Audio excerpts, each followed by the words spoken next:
Episode के start में सोरा bed पे लेटी हुई होती है और इसके पास योटा बैठा हुआ होता है। जैसे ही सोरा उठती है तो योटा इससे पूछता है कि क्या तुम ठीक हो। फिर उसके बाद ये सबको बताता है कि सोरा उठ गई है। तो फिर सब लोग अब इस रूम में आ जाते हैं।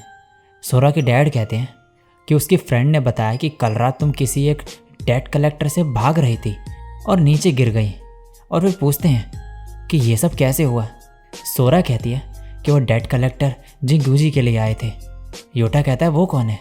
तो सोरा बताते कि वो उसके फिल्म क्लब में उसकी मेंटोर है और उसने उसके लिए बहुत कुछ किया है। सोरा के डैड कहते हैं लेकिन तुम उसके लिए अपनी जान ऐसे मुश्किल में नहीं डाल सकती हो। सोरा कहती है लेकिन उसको हेल्प की ज़रूरत है और वो अपनी मॉम के साथ अकेले रहती है, तो उन लोगों के लिए ये सब बहुत मुश्किल हो रहा है। हिना कहती है तो तुम्हारी फ्रेंड को हेल्प की ज़रूरत है। सोरा कहती तुम क्या कर सकती हो। ये बोलती है क्या तुम भूल गई कि मैंने तुम्हारी कितनी हेल्प करी है। फिर बोलती है मैं एक गॉड हूँ और मुझे लोग ओडिन कहते हैं। योटा कहता है लेकिन इसका असली नाम हिना साटो है। तभी हिना इसे ज़ोर से एक लात मारती है और कहती है तुमने यह नाम रिवील क्यों करा। योटा कहता है मैंने अब क्या किया। तो अब हिना कहती है तुम हर बार मेरा नाम हिना बता रहे हो, तो ओडिन मेरे दिमाग से निकले ही जा रहा है नाम। योटा कहता है क्यों ना तुम फिर हिना यूज़ कर लो नाम। ये बोलती है क्या कहा। तो योटा डर के मारे कहता है कुछ नहीं। फिर हिना बोलती है तुम लोग मुझ पर ट्रस्ट करोगे तो तुम्हारी विक्ट्री ज़रूर होगी। दूसरी तरफ सोरा के डैड उससे कहते हैं कि वो उसकी हेल्प करेंगे, तो उन्हें वो पूरी स्टोरी बताए कि हुआ क्या है। सोरा फिर बताती है कि उसकी मेंटोर उसकी मॉम की रामेन शॉप चला रही है क्योंकि उसकी मॉम बीमार है, तो उनकी कमाई इतनी अच्छी नहीं हो रही है और ऊपर से एक डेट कलेक्टर भी उन्हें पैसे देने को कह रहा है और वो भी हाई इंटरेस्ट रेट पे। योटा हिना से कहता है कि क्या तुम्हारे पास कुछ आइडिया है। ये कहती है हमें बस शॉप की पॉपुलैरिटी बढ़ानी होगी। योटा कहता है तुम्हें नहीं लगता कि वो लोग पहले से ये ट्राई कर रहे हैं। हिना कहती है ये काम मैं करूँगी और मेरी पहले से ये इच्छा थी कि मैं रामेन बनाने की स्किल को हायर पोजीशन पे लेके जाऊँ। सोरा कहती है मुझे तो नहीं लगता कि तुम कुछ कर पाओगी। हिना कहती है तुम्हें किसी का अपीयरेंस से जज नहीं करना चाहिए और ख़ास कर तब जब वो पर्सन एक गॉड हो। और फिर कहती है कि योटा इस सब में उनकी हेल्प करेगा क्योंकि मैं इस ड्रेस में किचन में काम नहीं कर सकती। योटा कहता है तो तुम ये कपड़े चेंज क्यों नहीं कर लेती हो। तो ये कहती है जब तक मैं गॉड हूँ ये कपड़े नहीं उतारूँगी। योटा की मॉम कहती है तुम्हारे डैड को काम के लिए जाना है और कहती है योटा तुम तो वैसे भी फ्री हो ना। योटा कहता है कि मेरे एग्ज़ाम आने वाले हैं एंट्रेंस के और मुझे पढ़ना भी है। ओडिन कहती है ये सब बोल भी कौन रहा है जो कल एक लड़की के पीछे लगा हुआ था। सोरा कहती है कोई बात नहीं, मैं खुद ये प्रॉब्लम सॉल्व कर लूँगी। ओडिन कहती है ये सब अकेले नहीं कर पाओगे तुम, और एंड में फिर योटा हेल्प करने के लिए मान ही जाता है। ओडिन कहती है अब तुम सब कुछ हम दोनों पे छोड़ दो। सीन शिफ्ट होता है। योटा और हिना बाहर बैठ के बर्फ़ का गोला खा रहे होते हैं। योटा कहता है सब कुछ मेरे से ही करवाने वाली हो ना। हिना कहती है मैंने प्लान ऑलरेडी बना लिया है, तुम्हें बस अभी से एग्जीक्यूट करना है, और उसे चश्मा देती है ताकि जिंगूजी उसे पहचान न पाए। सीन शिफ्ट होता है और योटा अपना भेस बदलकर जिंगूजी के रामेन शॉप में जाता है और कहता है कि जो इस शॉप की स्पेशलिटी है वो खाना चाहता है ये। फिर वो रामेन खाता है और सोचता है कि ये उतने पूरे भी नहीं है। फिर पूरा खाने के बाद वो जिंगूजी को कहता है कि रामेन का टेस्ट अच्छा था लेकिन इतना ज़्यादा भी नहीं कि मैं यहाँ दोबारा आना चाहूँ। फिर वो जिंगूजी को अपना कार्ड देता है। वो उसे पढ़ती है जिसमें लिखा होता है कि वो योटा नारुकामी है और रामेन रेस्क्यू कंसल्टेंट है। जिंगूजी कहती है तुम तो बहुत यंग लग रहे हो। तो योटा कहता है कि वो 40 साल का है। जिंगूजी कहती है मुझे यकीन नहीं हो रहा, और फिर योटा को सजेस्ट करती है कि उसे बेबी फेस कॉन्टेस्ट में पार्ट लेना चाहिए। तो ये कहता है कि उसने पहले उस कॉन्टेस्ट में प्राइज़ जीता हुआ है। जिंगूजी फिर उसका नाम देख के बोलती है क्या तुम सोरा से रिलेटेड हो। तो योटा कहता है कि वो सोरा का अंकल है, और फिर बोलता है कि वो इस रेस्टोरेंट को पॉपुलर बना सकता है, तो वो उस पर ट्रस्ट करे और उसे हायर कर ले, और वो सिर्फ 100 येन हर दिन का लेगा। जिंगूजी कहती है ये तो बहुत सस्ता है, लेकिन इस चीज़ पे यकीन करना थोड़ा मुश्किल है। योटा उसका ट्रस्ट जीतने के लिए अलग अलग रामेन्स की नॉलेज देने लगता है, जैसे कि उसे ओडिन ने बताया था। फिर वो कहता है कि सिर्फ 3 दिन में तुम्हें सब कुछ सिखा दूंगा मैं, और सिर्फ 300 येन में तुम्हारी शॉप पॉपुलर हो जाएगी। तो क्या तुम मुझ पे ट्रस्ट कर सकती हो? जिंगूजी मान जाती है। सबसे पहले योटा शॉप का नाम हेवन से फॉलन एंजल रखने को कहता है, और फिर जिंगूजी को रामेन बनाने का सही तरीका बताता है और उसे कम से कम इंग्रेडिएंट चूज़ करके रामेन बनाने को कहता है। फिर वो दोनों रामेन टेस्ट करते हैं और वो बहुत ही टेस्टी बना होता है। योटा फिर उस रामेन में फाइनल टच के लिए बोलता है कि वो बोनीटो स्टॉक कस्टमर के सामने डाले और बोले द एंजल हैज़ फॉलन। जिंगूजी कहती है ऐसा बोलने की क्या ज़रूरत है? योटा कहता है उसी से कस्टमर अट्रैक्ट होंगे।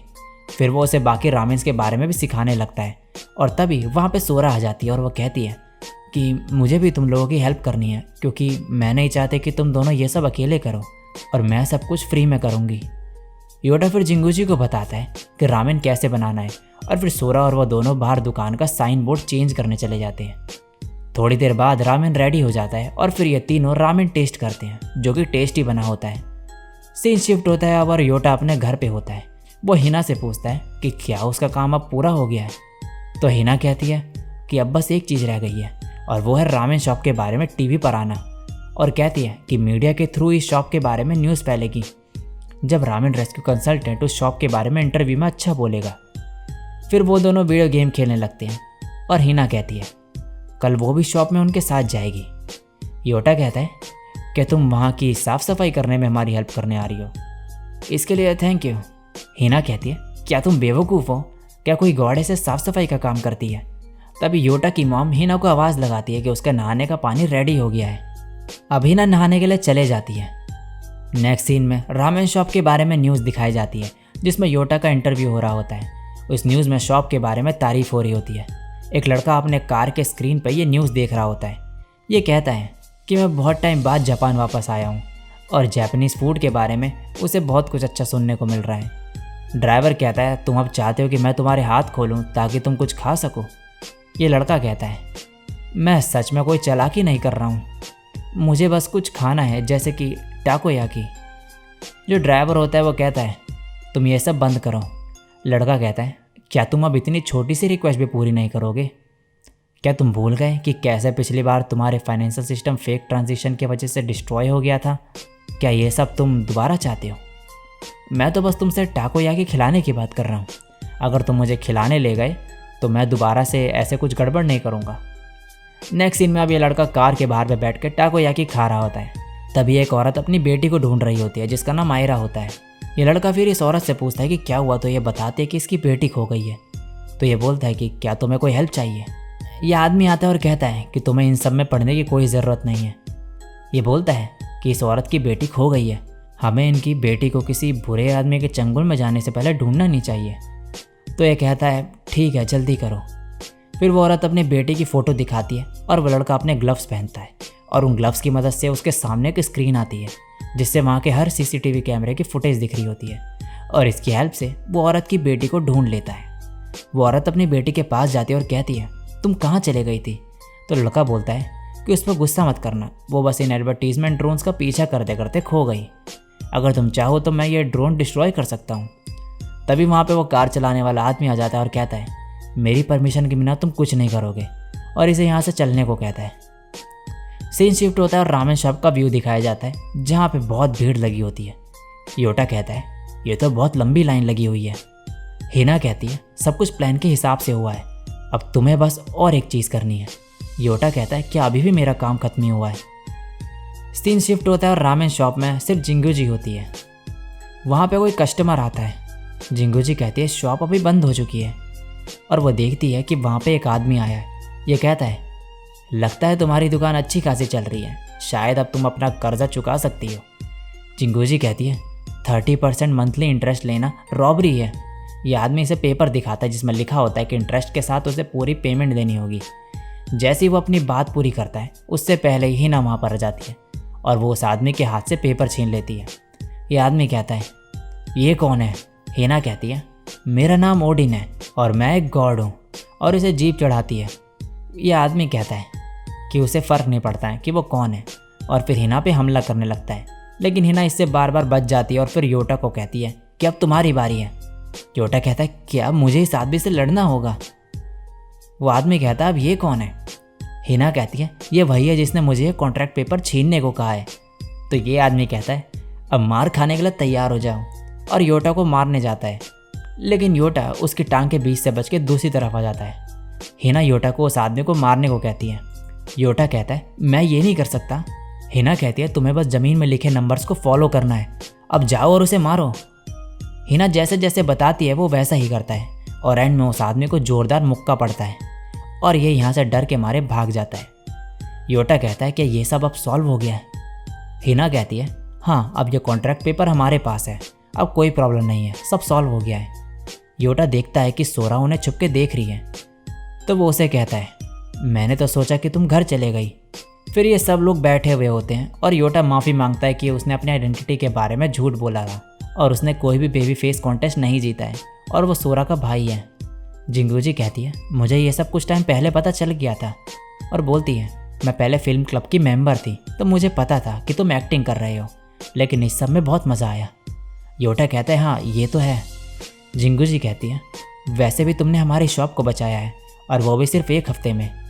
योटा कहता है मैंने वही सब करा जो मुझे हिना ने बताया। जिंगूजी कहती है क्या ये छोटी बच्ची ने तुम्हारी हेल्प करी? क्या ये सच में गॉड है?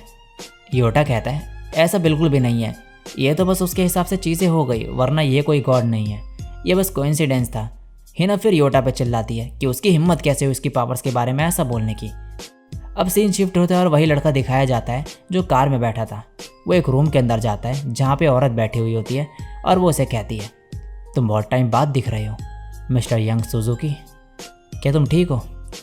ये लड़का कहता है कि वो उसे इतना फॉर्मल क्यों बात कर रही है। ये औरत बोलती है क्योंकि तुम मेरे सबॉर्डिनेट हो, इसलिए मैं तुम्हें ऐसे बुला रही हूँ।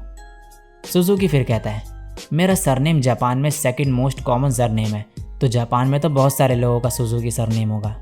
औरत कहती है तभी तो मैं तुम्हें यंग मिस्टर सुजुकी बुला रही हूँ। यह कहता है इससे मुझे बच्चे जैसा फील हो रहा है, मेरे घर वालों ने मुझे कुछ नाम दिया है लेकिन मैं उससे भी अटैच नहीं हूँ, तो कोई बात नहीं। बाकी तुमने मुझे इतनी दूर से जापान किस लिए बुलाया है?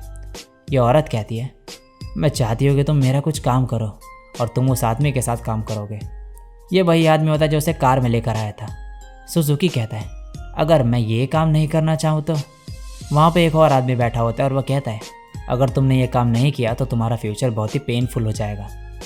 यह औरत कहती है अब बहुत हो गया है, तुम मेरा पेशेंस टेस्ट मत करो। सुजुकी कहता है ठीक है, लेकिन मुझे एक चीज़ चाहिए, मैं घर पे ही सब काम करूँ, इससे मैं अच्छे से काम कर पाऊँगा। औरत कहती है ठीक है। सीन शिफ्ट होता है और सुजुकी एक रूम में बैठा हुआ होता है और उसके साथ वही आदमी होता है कार वाला, जो कि अब इसका पार्टनर है। सुजुकी स्क्रीन पे देख के बोलता है तो तुम लोग मुझे इस आदमी के बारे में इंफॉर्मेशन निकालने को कह रहे हो। ये बोलता है तुम्हें क्या पता चला वो बताओ। सुजुकी कहता है ये सुचिरो कोरोगी है और ये एक फिजिसिस्ट है जो क्वांटम मैकेनिक्स और कंप्यूटर साइंस के फील्ड में रिसर्च करते हैं, और इन्होंने सॉफ्टवेयर डेवलपमेंट में भी सक्सेस अचीव करी है। यह आदमी कहता है इतना सब हमें पहले से ही पता है, हमें ये जानना है कि वो साइंटिस्ट हमसे क्या चीज़ छुपा रहा है। हमने फालतू में तुम्हें इतना काबिल समझ लिया, तुम तो हमें वही बता रहे हो जो हमें ऑलरेडी पता है। सुजुकी कहता है क्या तुम्हें यह मजाक लगता है? ये जॉब मेरे लिए बहुत ही ज़्यादा आसान है, तुम बस देखते जाओ कि मैं क्या कर सकता हूँ। और अब दुनिया ख़त्म होने में सिर्फ 17 दिन बचे हैं, और इसी के साथ ये एपिसोड यहीं पे एंड हो जाता है।